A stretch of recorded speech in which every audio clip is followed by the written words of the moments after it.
And we'd love if you guys could partner with us either by showing up that evening or by donating your bags of candy. I think a great success last week, they had O2 Farms was selling lettuce, and I don't know if any of you bought any, but I surely did, and it was great, and I used it in my wraps all week, and just delicious. They're going to be doing that again today. So you can go across the parking lot over to the Hope Center to purchase some boxes or containers of lettuce, and you will not be disappointed, that's for sure.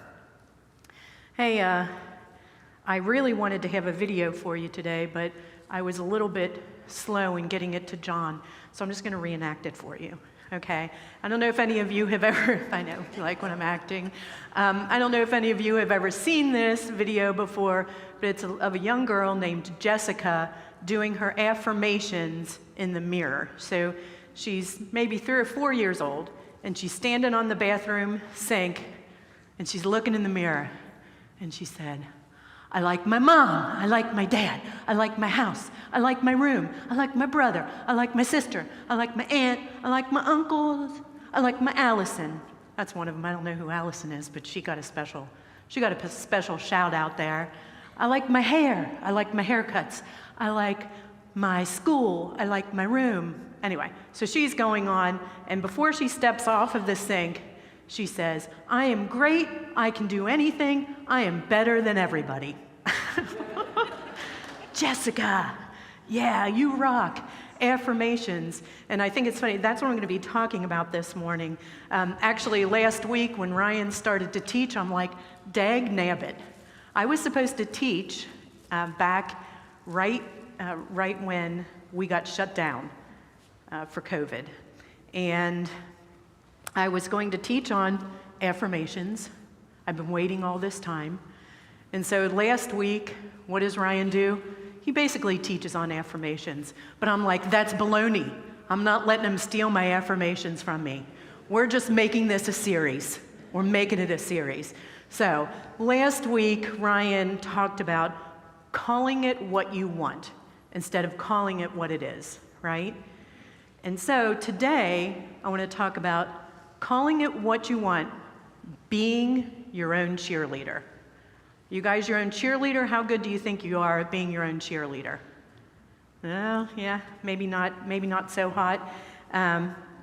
It's important, Ryan talked about last week, about naming things, about saying things with your mouth, right? And he talked about Rachel wanting to name her baby, basically, son of pain, Ben-Oni, right? But Jacob says, oh, no way with that. We're not doing that. This baby's name will be seated at my right hand, or son of my right hand is what it was, Benjamin. So, listen, sometimes we give ourselves a name. Sometimes we allow other people to give us a name. And as Ryan said as he was finishing up his message last week, that other people do not have permission to name you, okay? Other people do not have permission to name you. I'm hoping what you're going to gather from today's message is a practical guide to calling it what you want, okay? How many of you have ever typed the wrong address into the GPS? Nice, yeah. Okay, thanks for admitting it. I did this, I actually did it last week. I was in the car with my sweet husband, Ralph Winkler. He's a great man, just in case you ever see his name anywhere and just think, I really like Ralph Winkler. I'm just saying. This is not a subliminal message, I'm just saying, he's a great man. I just want to say happy birthday to you today. Yeah. I decided I'm going to stick with you, so, okay. Anyway, so sometimes I frustrate my husband a little bit because I'm not maybe as good at, I've got really fat fingers, so maybe I don't always get the right address typed into the GPS. We were going, we had some business to do out of town, and we got there. We weren't quite sure where we had to be, and I'm like, oh, I'll just go to the business, the web page, and I copied the address and I pasted it into Google Maps, and they're like, oh, you're gonna arrive 5 minutes early, right? And I'm like, so excited. I'm like, yes, I like to be on time. This is good, this is perfect. And so we're on our way. We're about a minute from our destination, according to Google Maps. A minute from our destination, I'm thinking, this could not possibly be right. There is no way that this is right. We're winding through some really beautiful neighborhoods, you know? I'm like, there's no way that this business is gonna be in the middle of a neighborhood. And sure enough, I hear, you have arrived. And I'm like, at a stranger's house, you know? Unfortunately, I had evidently copied and pasted the wrong address. The address that we were at was First Street, and we were going to First Street. This is First Street over here. That's West First Street. Over there is East First Street. I don't know how many of you know that First Streets are further apart than any of the other streets. 99s, they're real close together. Firsts are way far apart. So when I ended up typing in the correct address, we were 40 minutes from our destination. And I like to be on time. I like to be on time. I was like, oh my goodness.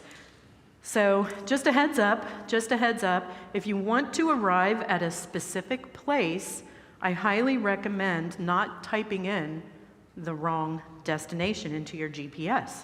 It doesn't work. It doesn't work that way. I have another travel story for you. I have a young friend who told me a story of he was going on a mission trip with his church. And he was going to Monterrey, Mexico for this mission trip. And he was in his late teens, but he had never flown before, so his mom helped him purchase the ticket. Gets to the airport, gets fine, he's on the plane, going to Monterrey, Mexico, right? And so he's on the plane to Monterrey, gets to the airport there in Monterrey, and he's looking around and going, this is really strange. I did not expect this to be so Americanized. Like, this is a really strange look. Like, you know, there's nothing written in Spanish. There's, you know, this is really strange. Well, he quickly realized that he, in fact, was not in Monterrey, Mexico. He was in Monterey, California. He was in Monterey, California. The destination that you type in matters, right? It makes a difference. We all have to be aware of the input that we are typing in to our internal GPS. Our internal GPS is our thoughts, okay?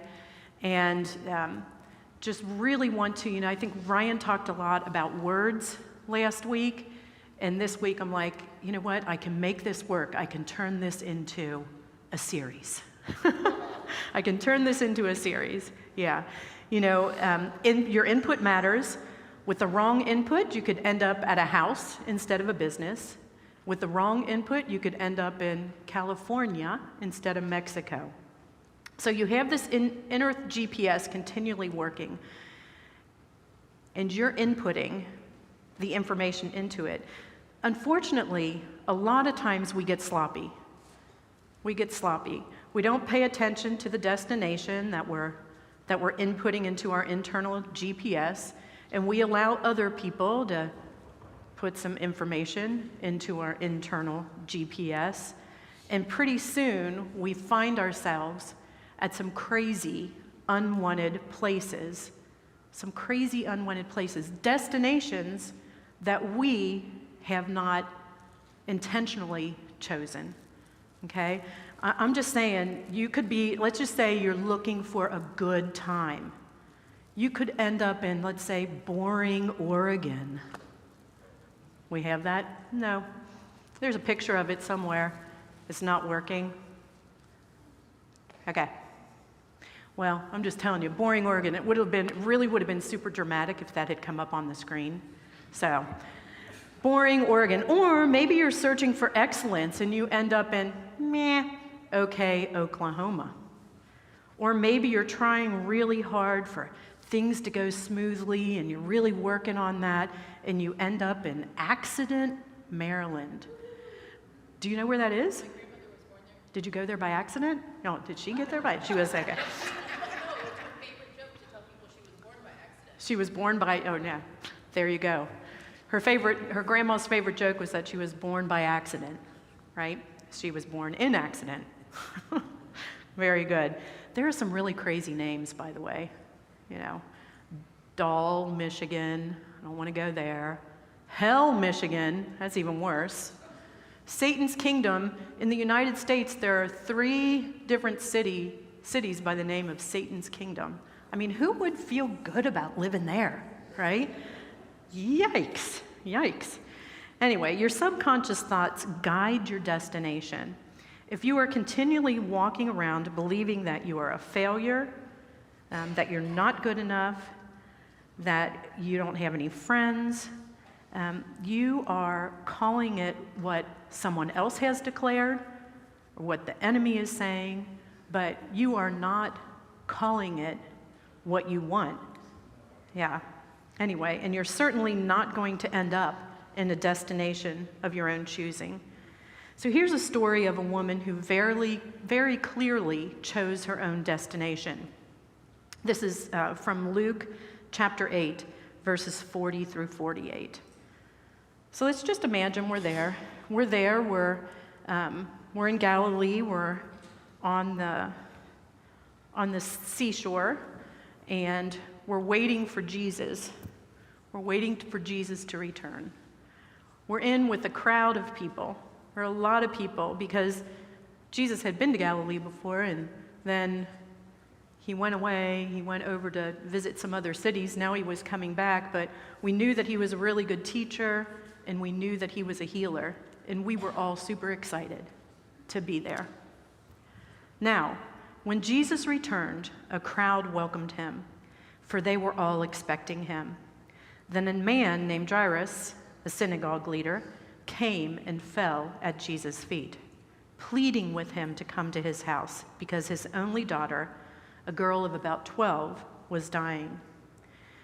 As Jesus was on his way to Jairus' house, crowds almost crushed him. And a woman was there who had been subject to bleeding for 12 years, but no one could heal her. She came up behind him and touched the edge of his cloak, and immediately her bleeding stopped. "Who touched me?" Jesus asked. "Everybody," his disciples answered. Just kidding, that's not what they said. Sometimes I put my own stuff in here, but they probably thought it. They said, so when they all denied it, Peter said, "Master, the people are crowding and pressing against you." So in other words, lots of people touched you. Then the woman, seeing that she could not go unnoticed, came trembling and fell at his feet. In the presence of all the people, she told why she had touched him and how she had instantly been healed. Then he said to her, "Daughter, your faith has healed you. Go in peace." This is really, really good news. And you guys should be paying close attention to what this woman did. Because starting today, just like this woman, you get to choose your own destination. This woman could have chosen to believe that she would never be healed. She could have entered into her GPS that things were never going to change for her. She had been bleeding for 12 years. She had been, basically, we'll say sick for 12 years. Things are never going to change for me. I will always be sick. I will always be unclean. But she didn't do that. That wasn't where her thought process was. Her thought process was, if I could just touch him, if I could just see Jesus, I'm going to be healed. Like she was so sure that she was going to be healed if she just touched Jesus that she made a plan. She made a plan to make sure that she was at the shore to be there when he got off the boat, right? She believed it. She was surely focused on this. Jesus said, "Your faith has healed you." Again, she chose her own destination. She chose her own destination. Faith is a strongly held belief. That's the definition of faith. Faith, a strongly held belief. And where is that belief held? It's held in your thoughts, right? If we have thoughts like, things will never change for me, what would have happened? Let's just get a picture in our head of what would have happened had this woman had this thought process. Things will never change for me. I'll always be sick. What would have happened to her that day? What do you think she would have done? Somebody say something loud. She never would leave the house. That's perfect, and you get an A+ for today. That is exactly what I was looking for. In the back row, from the back row, we got she would never leave the house. She would never leave the house. I'm sure that you've heard of self-fulfilling prophecy, right? So if she had been the person saying, things will never change for me, why get up? If she believed that, if she believed that things would never change for her, why go out and meet Jesus, right? So if you're holding any of these never kind of thoughts in your head, man, you need to reprogram your GPS. You absolutely have to reprogram your GPS. So if you ever have thoughts like, things will never change for me, I will always be sick, I will never have a job that I love, I will never have friends, if you're continually thinking, things will never change for me, right? Again, like the back row says, you're not even going to get up off of the couch. You're going to make no effort to even try to get things to change, right? Man, if you have this thought that, you know what, I'm never going to have a relationship with my kids. I'm never going to have a relationship with my kids. Yeah, you probably won't have a relationship with your kids because you're unlikely to call them, and you're unlikely, if you're thinking you're never going to have a relationship with them, you're unlikely to go and fix what's broken. So you need to stop putting faulty destinations into your GPS, into your thoughts. I'm sure that each one of us here, by the way, nobody is perfect and has all positive thoughts all the time, right? But I'm sure if each one of us here takes an inventory of our thoughts, we will realize that we do have some faulty areas that need to be fixed. I recently learned how to reprogram, that's what I will say, my thoughts. First of all, I've lost 50 pounds. I don't know if you guys noticed that. By the way, that was not in my notes. I just happened to think, you know what? That really is a reprogramming. It really is a reprogramming. And I wasn't particularly thinking of it when my husband and I, he lost 55 pounds because men are stinkers. And they lose weight faster. Good for all you men out there. Anyway, no, good for you. Anyway, we started this diet right before COVID hit. In February, we decided we're going to go on Nutrisystem, and basically it's the starvation diet. I'm just kidding you, it's not a starvation diet. But you feel like it when you first start, because it's like 1,000 calories, right? But soon enough, it probably took about a month. I'm like, okay, basically all that I'm doing is counting calories. I can actually count calories for the rest of my life. It's not that hard. Like, I can count calories, and if I count the calories and I know how much I'm consuming, like, it was totally in that 30-day period, that first month, it was like a switch had turned. But I'm just thinking, this is what happened to me. This is what happened to me, that I had a different destination that was input. I think before I always thought, oh, it's so hard. It's so hard to lose weight. It's so hard. and it's impossible. Everybody loses weight but me.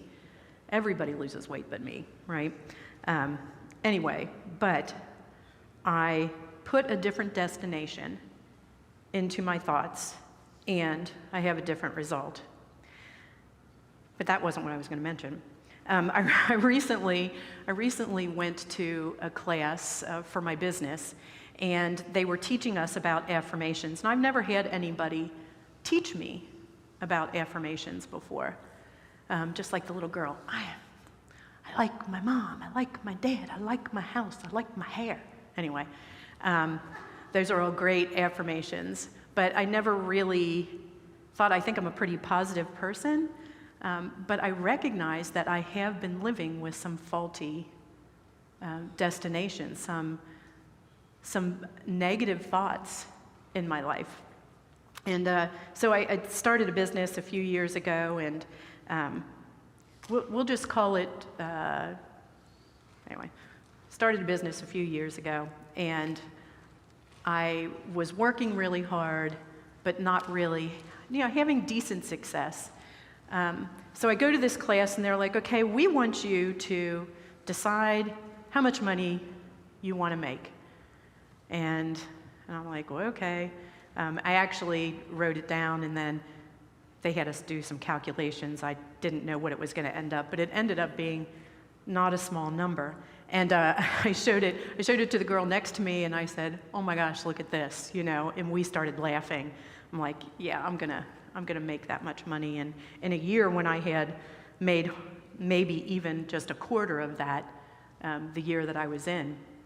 So anyway, they said, "Now we want you to you're going to reprogram. You're going to reprogram your thoughts, and you're going to begin writing down affirmations.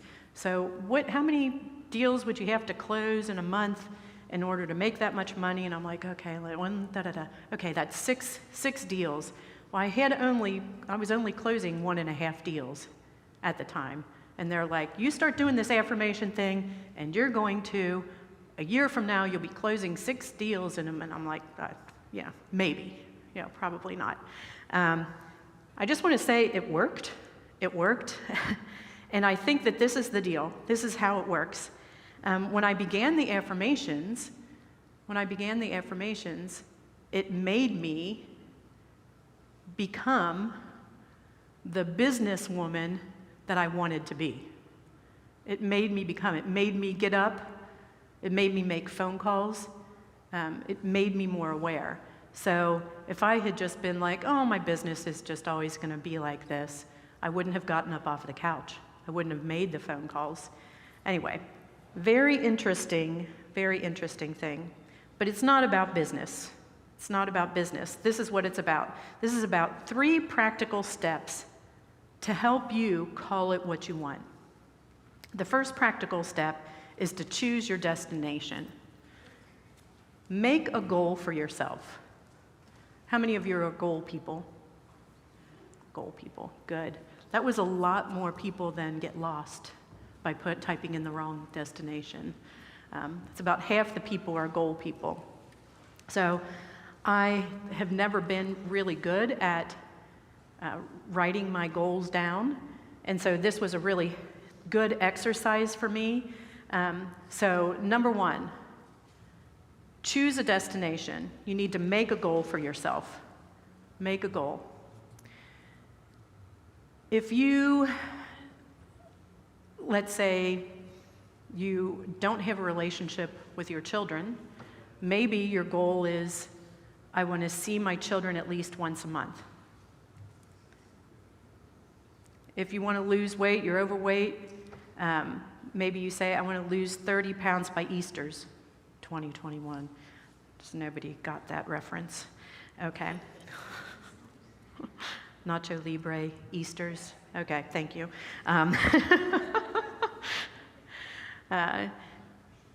If you are somebody that says, well, I just, I can't make friends, let's have a goal of make at least 1 new friend by the end of the year. If you have a job that you really, really, really don't like, Maybe your goal is have a great job that I love that pays X amount of dollars, right? See, the bleeding woman, she had a goal. She had a goal. I will be healed. That was her goal, right? And so her goal moved her. Her goal moved her. Yeah, so you have to start with a goal. The next thing that you need to do is to write an affirmation that pertains to that goal. So you want to write a statement that's easily remembered and repeated and be as specific as possible. So I did this exercise with my friend yesterday, and she just has had a lot of health problems, and she's like, okay, so my affirmation is that I want to be healthier. And I said, no, it's not specific enough. It's not specific enough. We want your affirmation to be really specific. So let's say that your affirmation is, I love that I don't have any infections and I don't have any tubes. I love that I don't have any infections, right? So really, really specific. What you want to do when you write an affirmation is you want it to be as specific as possible, and it has to be positive, and it has to be in agreement with God. It has to be in the first person, so I statements, and the present tense. So I love that I get to have fun with my kids at least once a month. That is an affirmation. I love that I am losing at least 5 pounds a month. I love meeting at least 4 new people per month and finding out what we have in common. I love that I enjoy my work and I get to make X amount of dollars a year. So very, very specific. Are you guys getting this? Who thinks that they would do this? Just a few people. Man, all the rest of you got your stuff together. Everybody else has their stuff together. If you have a thought, so even if you're thinking today, oh, I might not do this, tomorrow morning when you wake up and you have a negative thought in your head, I'm just going to say it's not too late to start. It's not too late to start. And I just also want to say this. I am here for you. If you would like to write an affirmation and you don't know how to go about that, I would love to meet with you, talk to you on the phone, and walk you through that, see how you could build something that's going to really make a difference and make a change in your life. So an affirmation is really prophesying. It's prophesying over yourself. You are, when you write an affirmation, you are predicting your own future.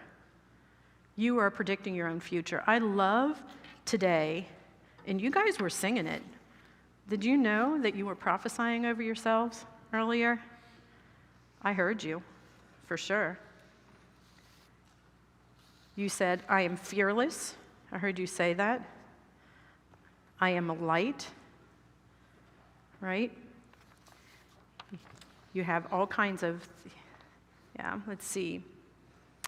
You've been made pure, you can breathe, you are free, you are His, you are strong, you're giving your life to God. You made so many affirmations over yourselves in this last song, these last 2 songs that we sang. I'm not an orphan anymore, which means you're surrounded by family. You're surrounded by family right now. You are alive, you're new again. You have already been making affirmations.